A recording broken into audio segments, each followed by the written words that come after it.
The Enfiled Haunting is the most popular creepypasta among the United Kingdom. Many who aren't interested in the paranormal have heard of it in some kind of way, or have seen movies made about it, like in The Conjuring 2, for example. Today we're going to break down this case, who was involved, when, and what actually happened at the time, so buckle up because there's so much to cover in this video. So this case is famously known as the Enfiled Haunting, but why is it called that? Well, it was based in Enfield, which is a borough based in North London, which is the area the family haunting takes place. So in this family, there are a divorced mother who has 4 children, the mother being called Peggy Hodson, and her 2 daughters, Margaret and Janet, and her 2 sons, Johnny and Billy. It's said that the children growing up didn't have a good relationship with their dad, and that he'd left their mother for another woman, so it was just the family alone at this council estate in Enfield on Green Street. So the origins of spooky happenings stem from a few speculations. Some say the family used an Ouija board in the house and supernatural activity started shortly after, but most sources talk about a particular event that happened in the house. One night it was bedtime for the children when commotion was heard upstairs. This happened on a Tuesday evening, 30th of August 1977. The mother had went to find out what was happening, so to the mother it sounded like they were fighting, so she went upstairs and told them to stop. Her children reported that their beds were shaking, but the mother didn't take them seriously and she just went to bed. The mother hadn't witnessed this after all, only the sound of the commotion. Now some articles are unsure of which event came first, but next it's believed that the next night strange happenings continued. The mother was hearing a sort of shuffling sound, sort of like someone was walking on the lino floorboards in slippers, followed by 4 loud knocks. This was when a chest of drawers slid across the floor. Peggy had witnessed this happen, and some news outlets claim she'd pushed it back and it slid forward again, and some say that the force was so strong she couldn't even push the drawers back in the first place. Now this family lived in a semi-detached house, so they had 1 pair of neighbours living next to them. In fear, Peggy made no stranger and knocked onto their door at number 282 on Green Street. The family who were being haunted lived at number 284.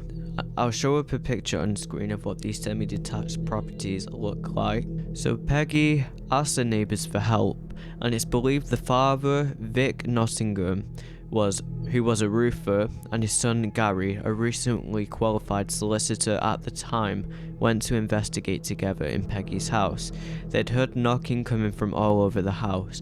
Now scared of any intruders or somebody playing a prank, the police were called out to the home at early hours in the morning. It's believed around 1 in the morning they were called out, and the police checked the walls, attics, pipes, but found nothing to explain the tapping. A female police officer even came forward at the time and had publicly announced that she witnessed a chair in the living room wobble and slide across the floors towards the kitchen wall, where she and the neighbours were helping to inspect the refrigerator pipe. However, considering they could not find any evidence of it being of any sort of physical human being, the police couldn't do anything further and just left. It's believed the very next day, the father next door, Vic, went back to the house. I presume that was to check up on the family and see how they were doing, but supposedly he was attacked with flying Lego, and that kept on happening for the next 3 days in the house, as well as marbles. These happenings sparked more people to visit and help the family. These people included members of the council and clergy, as well as press and photographers. Since the press got involved with the family, it became very popular, and the mother had attended various interviews, and even after finishing interviews sometimes late in the day, she'd come back home to press at her doorstep asking more questions. So it really was a big deal at the time. Most of the press were members of the Mirror, or the BBC, huge British outlets that still run today in 2023 as I'm recording this video. On September 4, and I'm presuming we're still in 1977 on the timeline, Mrs. Nottingham called the Daily Mirror, hoping they could do something to help. The Mirror had sent a reporter called Douglas Bence and photographer Graham Morris. This is what Graham had to say about the job. I thought it was an ordinary job until I walked into the house. I stood in the gloom in the kitchen, and one by one they brought the children into the adults' arms, and the last one to come in was Janet. Suddenly things just took off and started flying around the room. I got hit by a Lego brick over my right eye. It gave me a limp for days. There was a fair bit of force. There were marbles and things left in the kitchen that were just flying around the room. I was watching all of the family and none of them was doing anything. More members of the Mirror began to visit the house. Even a senior reporter called George Fallows and David Thorpe. Mr. Fallows believed at first Peggy was playing pranks to get a new council house, but soon noticed something just wasn't right.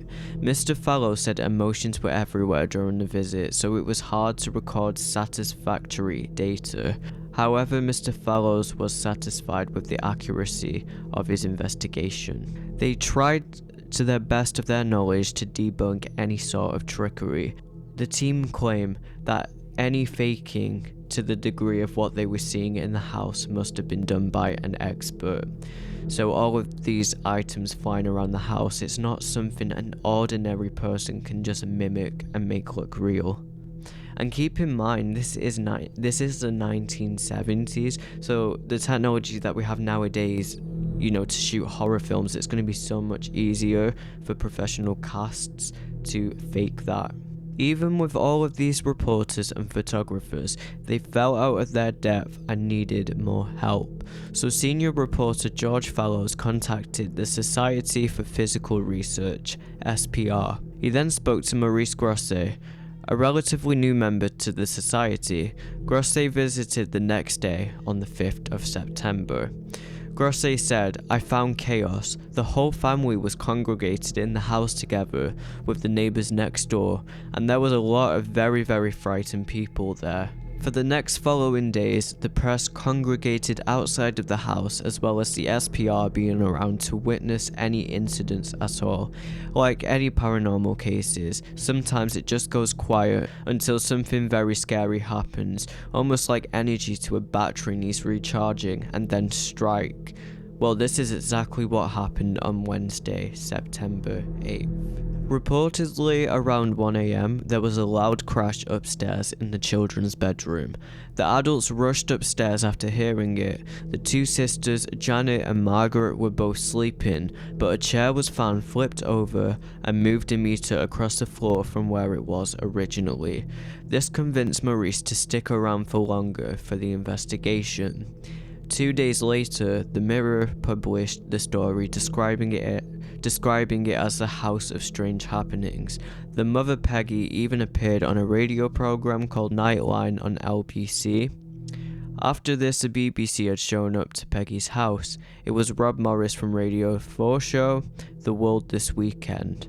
Rob and Grosset had teamed up on an all-night vigil to catch paranormal activity. Maurice was very convinced someone chucked the chair across the room, but he doesn't believe it was the two daughters that were sleeping. Not only this, Maurice witnessed flying marbles, jumping teaspoons and boxes, and a sofa that rose into the air and crashed, landing upside down. He and several others witnessed these events. Other witnesses were the reporters and the next door neighbours. Now this is where the most famous bit of evidence comes into play. Grosset and his photographer had rigged up a camera that triggers on movement. This captured Janet being thrown from her bed in an impossible looking position. This is when Grosset noticed he was out of his depth and needed more help. Guy Playfair, also from the SPR, accepted helping Grosset in investigating what they deemed to be a poltergeist. Now this is a German term for a ghost that can throw objects and make sound and move items. Playfair later wrote a book in 1980 called This House is Haunted.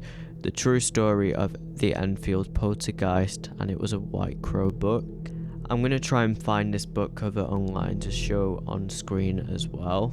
Now, among all the family members, the middle child daughter, Jeanette, seemed to be affected the most. I feel like I'm supposed to be saying her name as Janet, and I just said Jeanette, so please excuse that it's Janet. So Janet seemed to be affected the most, and it's speculated she was the glue in the scenario holding the hauntings together. Now, why is that believed? Well, we'll look at some of the events that happened and only happened to Janet. Well, for starters, Janet was the daughter whom was thrown off her bed with the photographic evidence that we've just looked at, but the terrors didn't end there. Janet, among all family members, noted to have repressed anger and stress, and people who are in the center of hauntings tend to act this way. Janet had a tendency to swear profusely and displayed aggressive behavior during the haunting. Now, it is claimed she would suddenly rush across the room and bash her head on the wall, and her family were concerned that she would eventually kill herself. She would have fits of rage and sometimes have to be physically restrained. It's even claimed one time that a doctor had to come over and give Jeanette Valium, which is a depressant drug for sleep and anxiety, to sedate her. Now, after being calmed, it's said that she levitated onto a radio and was found by John, Peggy's brother. And it's even said that the mother knew when something bad was going to happen, as she would often get a headache, and she even recalled having the same dreams with her daughter, Margaret. Despite this, the activity followed Janet. Apparitions were spotted in the house. Neighbours and Peggy herself saw the same elderly woman in different windows on 2 different occasions. It's believed around 15 people had saw an apparition of some kind. Now, the most strange part behind this case that leads skeptics to be unsure of classifying this haunting as a hoax is Janet's knowledge on the previous owners of the house. Janet is known for being a vessel for the spirits to possess her, as she has made a lot of voices and snarls unlike her own voice. They were even caught on tape by Grosset as they asked the spirit questions. It went by the name Bill, and Janet had mentioned that Bill had lived in this house first and died in the downstairs armchair of a brain hemorrhage. Shortly after, the son of Bill had confirmed that that was exactly what happened to his father. Now, how would Janet know about that? Shortly after this event, throughout November and December, the family had some psychics visit the house for more information. They offered spiritual healing to try and relax the atmosphere of the home. One Brazilian psychic named Luis Gasparetto, I'm sorry if I said the name wrong. I'll be honest, I've kind of neglected trying to learn how to pronounce all these names. There's so many people in this case. I put a lot of time into researching, but not really pronouncing, I guess you could say. But Lewis, the psychic, was said to go in a trance-like state and produce drawings and paintings, where Janet also began to start doing this after the visit. It's also said that Janet wrote the name Watson over and over again on a page. Apparently, she also drew some really creepy pictures. There isn't a lot of articles that actually talk about this. It's just some kind of, when you do like horror research, you'll read loads of articles, and some of them like just independently say things, and some of them don't even include it, and some of them say the same thing again and again and again. And the chances are, if things are repeating, it's accurate. So some of this stuff I've only read from one article, so that just kind of mean it's not very accurate. So for the sake of that, I've tried not to include too much of independent statements, I guess you could say. Now, during December, more members of the SPR joined the investigation. The larger group encouraged the spirit to talk to them. After some whistles and barking, a gruff voice, as described, was calling himself Joe Watson, and it began talking. However, the very next night, a new name appeared as Bill Wilkins. So, did the Watsons ever live at the Enfield house? That is something I couldn't really stumble across in my research as well. I think the name has appeared, but I don't think the Watsons was ever a previous tenant. So that's not the person that we're referring to, it's Bill. For their communication, the spirit responded with banging to yes or no. So for example, if there was 2 knocks, yes; if there was 1 knock, no. The voice of Bill was always heard behind Janet's neck, and Bill said he died at age 72. When asked how he died, it said, "I went blind, I had a hemorrhage, I fell asleep, and I died in a chair in the corner downstairs." Bill's son Terry confirmed this later on. Now, to rule out Janet faking the voices, Grosse taped up her mouth, but the voice continued. He also asked Janet to hold water in her mouth, which she did, and the voices were still there. These were recorded for hours on a contact microphone placed at the back of Janet's head. I keep saying Jeanette. I think it's because I recently read Jeanette McCurdy's book, so I don't know. I don't know why I keep saying it wrong. A speech therapist was also involved, and they were even unsure of where this voice could be coming from. Though the voice sounded like a false vocal tone, like a forced voice that would cause a sore throat or serious damage to the vocals if done for a long period of time. However, Janet's normal talking voice was perfectly fine, even after hours of talking in a normal voice in interviews, so it was likely not her making the voices, especially considering they did loads of different tests. How are you going to talk clearly and audibly with water in your mouth? How are you going to do it with tape on your mouth? You're going to hear some sort of mufflage, you're going to hear some sort of restrictions to what you can do with your voice, so the fact that the voices were clear, how could it be Janet? Now, I think there is some videos online that actually show these audio clips, so if I can find them, I'm going to play them right now and we can hear what they sound like. I've not listened to them yet, so when I come to editing the video, that is when I'm going to find out. Hopefully though, I don't want to disappoint you if I can't find them. Let me hear you say my name. Come on, let me hear you say my name.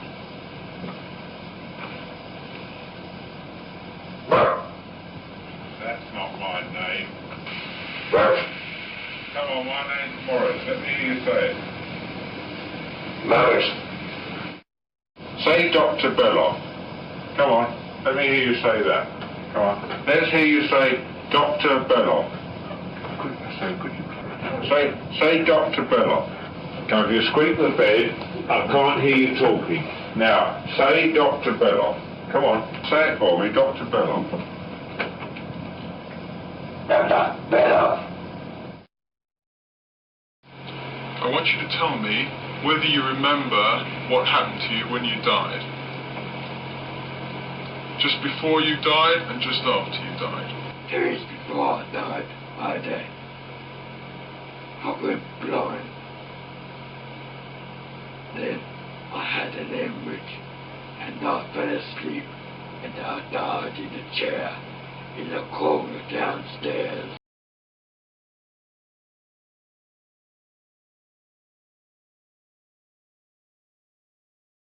So they concluded that Janet was being used as an amplifier for the spirits to talk. Janet was also said to have been hypnotized and interviewed. They really went all out in this case. Dr. Ian Fletcher put Janet in a light stage of hypnosis and then interviewed. Reading all of the people that I've went to the house, visited, and tried to help in the investigation, I kind of feel a little bit bad for Janet. All the attention's on her, she's being forced to do all of this, to partake in the evidence, and I just feel like for someone who was 11, 12 years old at the time, that must be really scary and frightening. But that's just me. I know I'd be so overwhelmed. So anyway, I'm going to be reading some of the questions from the interview. Again, I don't even know if this is reliable or not. So the first question, do you know who is doing all of this? Janet replied, me and my sister. Why do you think you are to blame?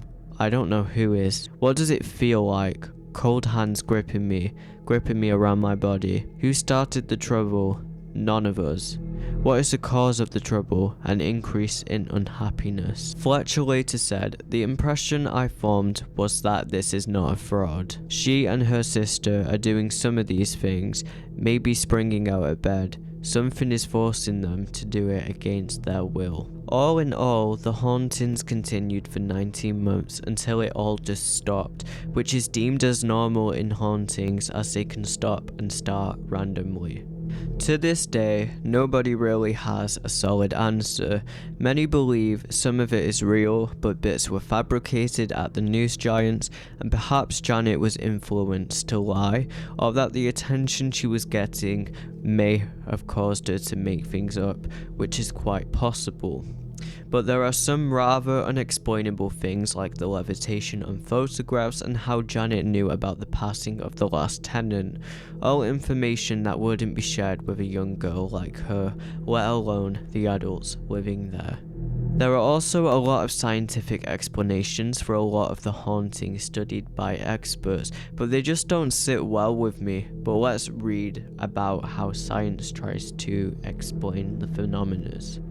So there was two physicists, Piero Roberto and Vera Maxia, who wrote a paper about poltergeist activity in 2008. Now I actually checked this out and it does exist. They tried to explain scientifically the cause of moving items without the need of supernatural activity. I'll be honest, the science is out of my depth, but they explain that prepubescent children and young women are the most reported victims of poltergeist activity, and science explains that this is a loss of charge of electrons in the body's atoms. It's believed these changes in the body create fluctuation in electron activity that causes disturbances outside of the brain, which enhance virtual particles around a person, increasing the air pressure around them, which can be responsible for moving objects. So when I tried to put that into my own words, that's me still trying to put that into my own words.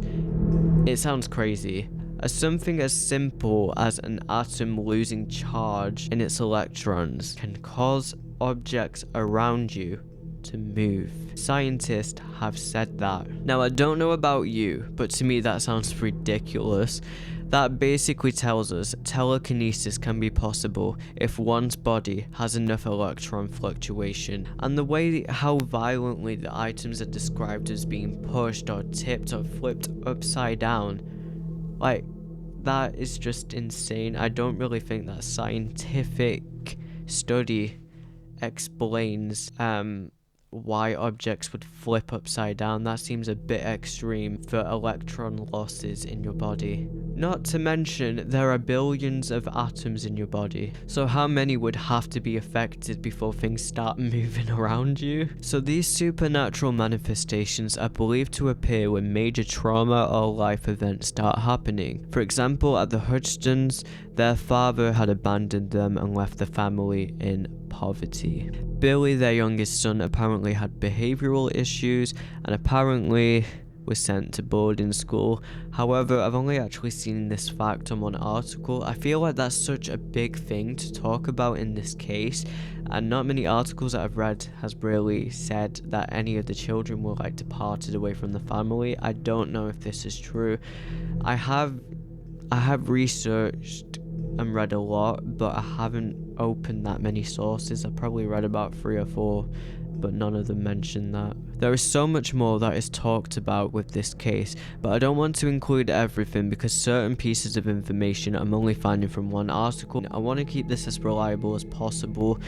Obviously I have crept some things in that I thought were quite chilling and interesting, but of course if you do decide to research this case yourself, you will understand what I'm saying. Like, there's so many other things that I haven't mentioned, like for example the senior reporter Maurice Grosse, he actually stayed in contact with the family up until he died, and while he was alive he was always defending the case, always saying, this is real, I stand by what I say, I'm never going to tell anybody that it's fake. Until he died, he protected the case. He said it was real. He said he knows what he saw.